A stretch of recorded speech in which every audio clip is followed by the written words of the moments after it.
Bonjour et bienvenue dans cette nouvelle vidéo catégorie B de notre challenge que nous avons lancé il y a une semaine. Nous sommes dans notre deuxième vidéo de cette catégorie B qui consiste à compléter l'énoncé. Alors déjà à cette question, je vous invite rapidement à donner votre réponse dans les commentaires avant de suivre la correction pour voir si vous avez trouvé ou pas. Merci de le faire. Cela nous permet, d'abord, cela vous permet de vous évaluer, de voir votre, n'est-ce pas, aptitude, votre manière, n'est-ce pas, de répondre à temps et rapidement. Voilà. Et ensuite, ça nous permet aussi d'évaluer nos abonnés et de voir, n'est-ce pas, la personne qui sera, n'est-ce pas, au final de ces 12 vidéos, puisque nous aurons 12 vidéos, 4 vidéos ont été déjà publiées premièrement. Vous pouvez vérifier dans les playlists. Vous allez voir ça. Et cette fois-ci, nous sommes dans la catégorie B, dans les 4 vidéos aussi qui viennent. Donc, nous aurons aussi catégorie C pour 4 vidéos encore jusqu'à la fin de ce mois.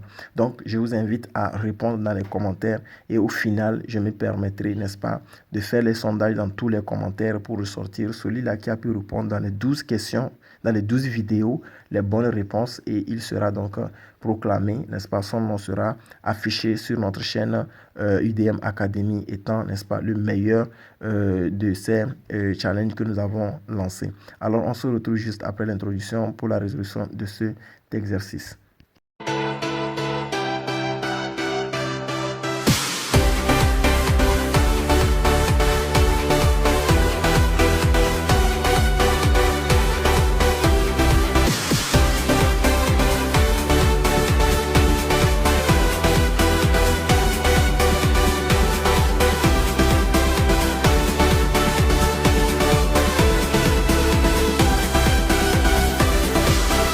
Bienvenue encore une fois dans cette vidéo. Nous allons donc répondre rapidement à cette question qui n'a même pas de difficulté. Alors ici, on demande de compléter l'énoncé suivant. On dit la condition d'existence d'une valeur numérique de R est, donc on vous demande de compléter. C'est quoi? Alors, ce qu'il faut juste retenir, nous avons appris que lorsque nous avons, par exemple, je prends le R là, nous avons A, grand A sur grand B. C'est une fraction rationnelle. Et pour que cette fraction rationnelle puisse exister, il suffit que le dénominateur de cette fraction rationnelle soit différent, n'est-ce pas, de 0. C'est depuis la classe de 6e que nous avons appris cette notion.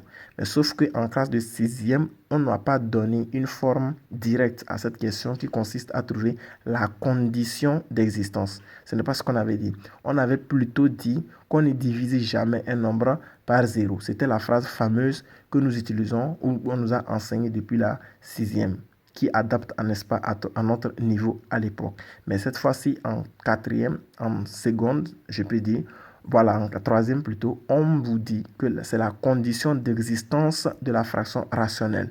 C'est très important de comprendre l'évolution, n'est-ce pas, de cette forme de question ou de cette forme de méthodologie qui existe dans les fractions rationnelles.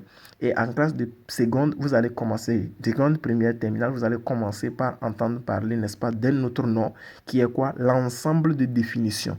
Vous voyez, c'est très important. Et là, vous aurez différents types de fonctions ou d'applications pour déterminer leur ensemble de définitions. Pas forcément les fractions rationnelles.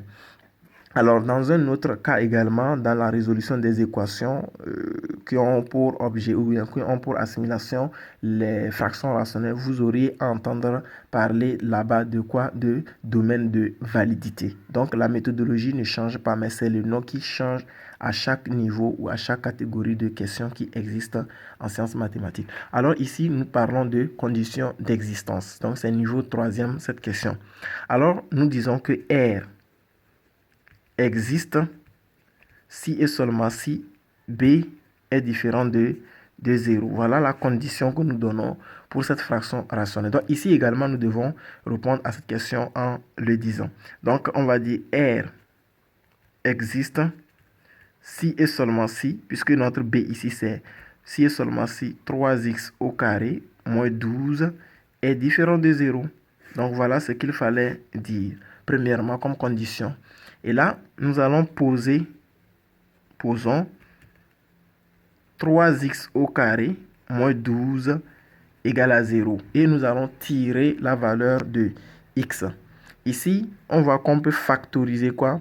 on peut factoriser 3, c'est-à-dire en utilisant la mise en évidence de facteurs communs qui est 3. Donc 3 facteurs de x au carré moins donc 4, puisque 3 fois 4 donne 12, est égal à 0. Si nous avons le produit de 3 par ce facteur égal à 0, nous savons que le 3, lui, est déjà différent de 0. Donc 3 étant déjà différent de 0, la multiplication avec ce facteur et qui donne 0 veut dire que c'est seulement x au carré moins 4 qui est égal à 0. Et dans ce cas, nous pouvons factoriser aussi cette expression parce que c'est une identité remarquable, a carré moins b carré. Donc ça nous fait x moins 2, le tout facteur de x plus 2, et donc c'est égal à 0. Là aussi, nous allons faire la même chose. Deux facteurs égal à 0, si et seulement si l'un est égal à 0, ou l'autre est égal à 0. Voilà donc ce qu'il faut dire. Et là, par conséquent, nous pourrons dire que... Et donc, je disais que, par conséquent, x est égal à 2 ou x est égal à moins 2. Donc, nous dirons en conclusion que R existe si et seulement si x est différent de moins 2 et x différent de 2. Voilà la condition normale de la condition d'existence de cette fraction rationnelle. Donc, c'est cette phrase que nous allons compléter dans notre exercice. Donc, on dira que R, la condition d'existence d'une valeur numérique de R est x différent de moins 2 et x différent de 2. Parce que c'est ça la condition même. C'est que pour que le R puisse exister, il faut que x soit différent de moins 2 et x soit différent de 2. C'est seules les deux valeurs qui feront que le dénominateur va s'annuler. Or, nous ne voulons pas que le dénominateur s'annule. R va exister étant une fraction que si le dénominateur est différent de 0. Donc voilà ce qu'il fallait compléter tout simplement.